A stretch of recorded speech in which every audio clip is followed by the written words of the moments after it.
Next to an axe or a knife, I've got to believe that the brace and bit is probably one of the oldest woodworking tools we have.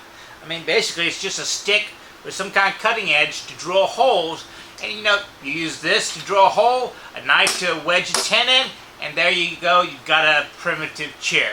So today, let's discuss the woodworking tool we use to make large holes with.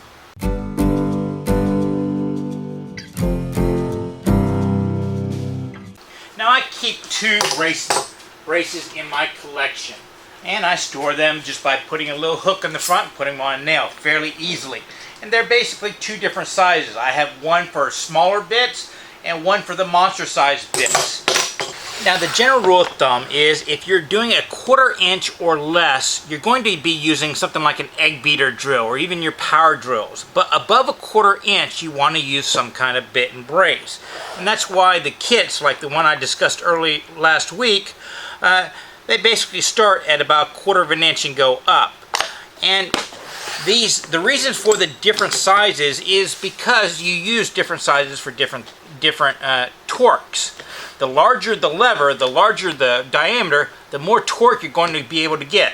So something like this I would be using with my larger bits.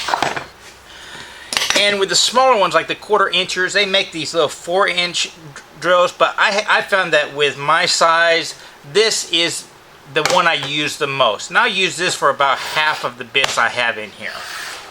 Now I'm kind of proud of this particular one. They made them from 1926 to 1934. It's a Stanley 929. It's a 10-incher, meaning you have about a 5-inch swing right here, so it's 10 inches all the way around. That's where they come up with their sizing. And this, we know it's made before 1934 because it's aluminum handled, and it's kind of a collector's item, and I think it's cool looking, and someday I'll really polish it up. But this will be in my lifetime collection. Most of them are going to be wood handles. And if you're looking for one to buy used, you want to find one that's been fairly well taken care of. And a lot of people don't realize these do require a little bit of maintenance. Not much at all. You have a little oil grease slots right here, and there's one up here where you want to oil them every now and then just to keep them lubed up. And this is incredibly important on this back side, because you do not want a top section that is really, really loose. In fact, this one could be tightened up a little bit. But a little bit oil, a little bit grease, it'll fill it up and take care of that gap. You also don't want something that's really loose here, but you don't want it to stick too much. Even though the wooden braces, they just put a little tallow on there so it would slide in their hands easier. Now, my personal opinion, some of the best braces ever made were made in the 30s through about 50s and 60s. And a lot of them went to the telephone companies and the electricians and construction people for drilling holes for wires to go through. And I say that one because they offered new bits up here. These are designed specifically for these type of bits with squares on bottom. But I do know some people will retrofit them for more modern hex bits just by swapping out jaws and stuff. And they will, just like modern bits, they will ratchet. You have a little ratcheting mechanism right here, so you can, if you're in a tight spot, go left, go right, and then in the center you can lock it so it will go all the way around, or lock it so it will lock all together and it won't ratchet at all. It's entirely up to you. Now, in using these, they designed them to give you a lot of leverage and a lot of control.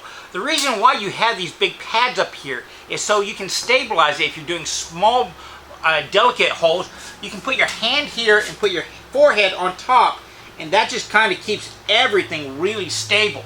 Or if you need to brace a perfectly perpendicular horizontal, what you do is you drop a bit in, and then you can put your wedding ring or any kind of circle right there and brace it against your body. And that way, as you're turning, you can lower your body left and right, and that'll pivot. And as long as you can keep that ring from sliding one direction or the other while you're turning, it will be completely horizontal to the earth. That doesn't mean it's horizontal to whatever you've got clamped in your clamp if your workbench is not plumb to the earth. Just FYI. But for most of us, it's close enough. But for me, I use this if I'm making like a steak stool, because you have such a good pad right here. You drop a piece of wood or put a towel on your chest, you can really lean into them. Because some of these bits, even though they have nice lead screws on them, you still got to put some pressure on it. And by leaning into it right on your chest bone, you can put a lot of torque and drill really wide holes fairly efficiently. Now you can buy these things wood, you can even make your own. I really do like the ones with the 2 jaws versus the 3 jaws, because they work with, the bits are designed to go with it. I've never really liked working with hex bits inside these after you retrofit the jaws. And some of them, the very, very old ones, they have a little screw on the side to lock it in, so you can, it's strange, the older ones, you can use more modern bits because it's just a simple locking mechanism. I'm talking the ones that are just made out of wood where it slides in your hand instead of having a rotating handle. So if you don't have a brace in your woodworking collection, I suggest you keep your eye out for one of these, and a lot of times you can find these in conjunction with a set of bits. Pick it up. You will find a use for it for the rest of your life, and you don't always have to worry about finding batteries for it.